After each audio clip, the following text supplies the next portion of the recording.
In here today, we have three of our wonderful staff here at ICANN to talk a little bit about what it's like to work here at ICANN. As I said before, Iris gave me a great introduction. My name is Kate. I'm a facilitator, a program facilitator at ICANN. I've been working here for about 2.5 years-ish, I think. And this year I've also been working on the expo, so I'm actually project manager for the expo today. So I've been doing a bit of bits and pieces around with ICANN, which has been a lot of fun. I'm going to pass it along, and we're going to sort of have each of us introduce a bit about who we are and how long we've worked at ICANN, that kind of thing. Right. Hello, I'm Madeline. I've been working at ICANN for roughly the same time me and Kate started around the same time. I am a program facilitator and a mentor at ICANN. I mostly do online stuff, online programs. I do a lot of interest-based groups. I'm currently starting off a transition to primary school group, which is just little 4- and 5-year-olds. They're the sweetest things in the whole world. And one of my big special interests is crochet and handicrafts. I love all that kind of stuff. I'm very, very into it. And yeah, I think that's everything. My name's... Oh, is it working? Yep. My name's Max. I started working with the ICANN network in 2014, so next April will be 10 years for me. My special interest is writing, and since I started, I've worn a lot of hats, from mentoring on camps and schools to giving public speaking announcements and writing when they let me, because I write constantly. Sometimes they let me write for them. Some of you might have actually heard Max's talk a little bit earlier on. Max is always doing some fantastic talks through ICANN, so we always get to see an awesome talk from him. So this panel today is basically me asking along the line a few general questions about what we enjoy about ICANN, that kind of thing.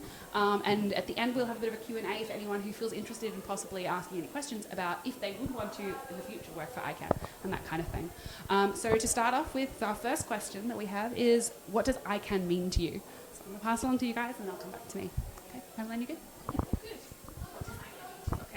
So what ICANN means to me, well, I started off as a mentee, so I was like a lot of you, and I was doing the online program during COVID, and that was a really, really big support for me, because at the time I couldn't see my friends from school, I couldn't leave the house, I couldn't do a lot of things that I was very used to doing, and being able to join ICANN and not only engage with other people from the comfort of my own home, but engage with autistic people was a really, really big deal for me. That helped me grow a lot of confidence that I didn't previously have before. And then one day, one of the lovely people who worked at ICANN came and said, "Hey, you'd make a really good mentor. Do you want to come and work for us?" And I did. And that was probably one of the best decisions I've ever made. ICANN's taught me a lot about what it means to be an autistic person, and the community that we have around us, and how supportive everyone is, and how we make sure everyone is able to get to where they want and need to be to succeed and do everything that they want to do. So that's what ICANN means to me. Thanks. Well, ICANN to me was literally life-changing. When I joined ICANN Network, I hardly knew anybody else in the whole world who was autistic. I had always been the only autistic person I knew, and my view of autism was informed by, the medical view at the time, which was, not very positive, let's say, in the early 2000s, late 2010s. We've come a long way, thankfully. Back then, the idea of autism was not a terribly positive thing, and therefore neither was my view of autism. But joining ICANN, getting to meet so many other folks on the spectrum, and getting to see a different side of it and really celebrate the strengths of it, taught me to completely change not only how I saw autism, but therefore how I saw myself as an autistic person, not just as someone who was, a bit weird and a bit not quite normal, but as someone who was special and unique and had a lot of things that I could be proud of in my autism.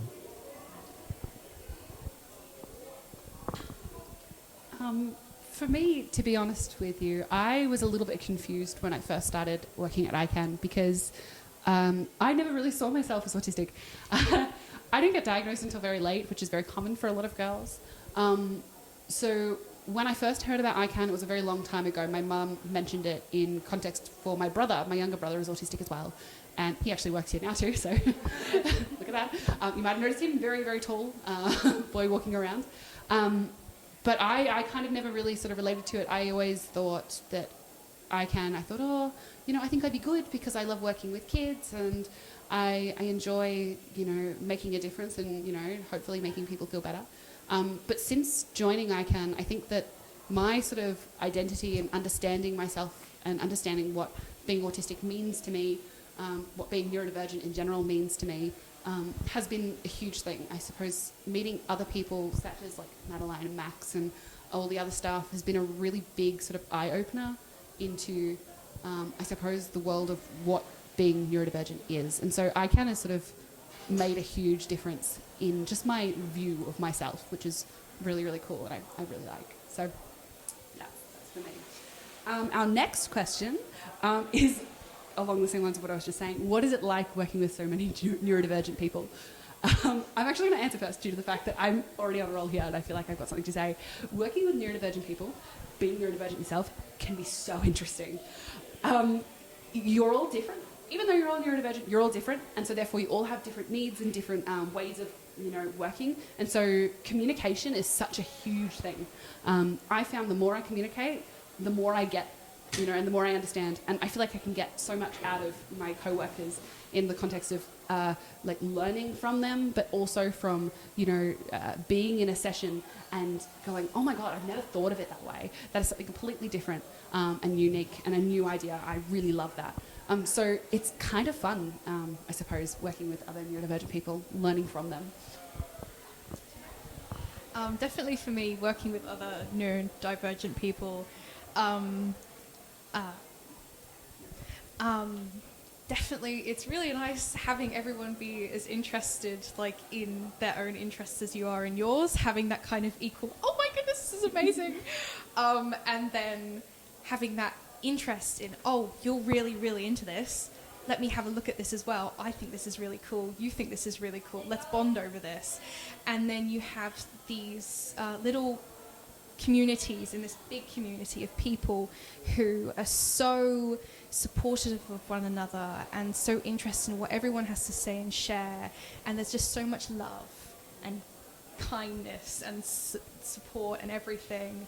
So definitely the interest is a big thing for me. But just generally there is not a single neurodivergent person that I've met that has everyone is kind, everyone is supportive, everyone's so gentle with each other, and it's such a great community. Yeah, everyone gets it. So yeah, it's absolutely wonderful working with neurodivergent people. Well, I think it's a really beautiful thing, and it's a really powerful thing, because for a lot of us who are autistic, you often grow up feeling like you're the only one you're the only autistic in the room. Everybody else is the same and you're different. Well, not necessarily the same, but everyone else has a lot more in common with each other than you do. And so to suddenly feel like, everyone in the group shares a certain commonality with you, that you're, instead of being the only one in the room, suddenly everyone in the room is like you. That's an incredibly powerful thing, and it really validates you and gives you permission to feel like the way I am is okay because I'm not the only one who's different.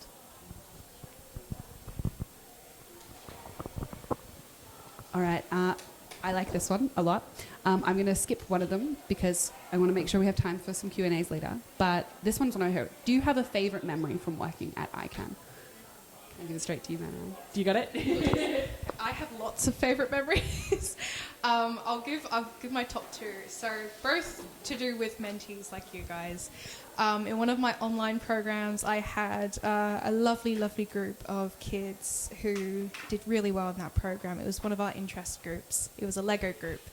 And one of the mentees made little Lego figures out of me and my co-worker, and he put them on his windowsill with this big mural of ICANN out of Lego, and he has stuck them there with blue tack, and to this day I don't know if they're still there or not, but I hope that they are, because he shared with us how much of a difference ICANN had made in his life and how much me and my co-worker had done for him during that period of time.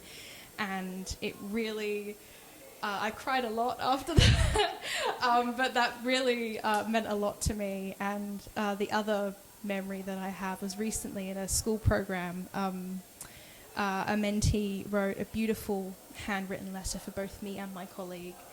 about how much of a difference we've made in her life and everything, and how we showed her that being neurodivergent was okay, and that she felt like there was people in her life that she could trust and talk to and who would support her no matter what. And that those are my favorite memories. Well, one that's always stuck with me was back when I first started school mentoring. This is in 2016. There was a student in my first ever program who was non-verbal at school, non-speaking at school. Never ever heard him utter a word in school for the first, few months, and that was fine. There's nothing wrong with that. He came along, he participated. He had a lot of anxiety. But then to see, I worked with this one particular school program and this one particular boy for this one particular young man for several years, and the change in him was. We got to the point where this young man got up and gave an I Can talk in front of a whole room full of people, and that was the most enormous transformation for him. And I was always so proud of him. And I still know him today. A young man in his 20s now. He's still kicking goals in life. He's an amazing person, and I'll just always remember that transformation. And that all it took was for to have a room full of people who are. Where you're no longer the only one who's different, and to kind of, give you permission to move at your own speed and to meet you where you're at.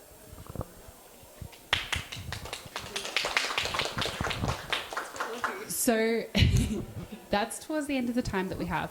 I have many stories similar to what you guys have said, so I'm not going to share all of them. But I will say the one thing I want to add is I have seen some students from 2 years ago when I started as a mentor in the program this year, and they've grown up. Some of them started as year 7s, year 9s.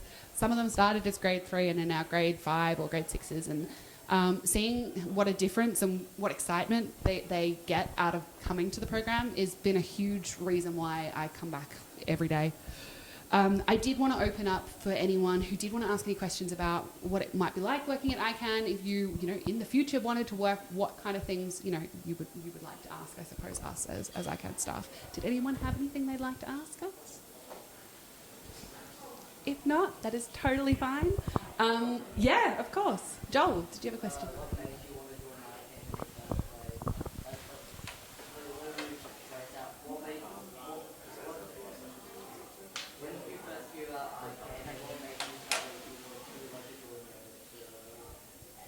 Yeah, so when did we start, when we first heard about ICANN and what made us want to join?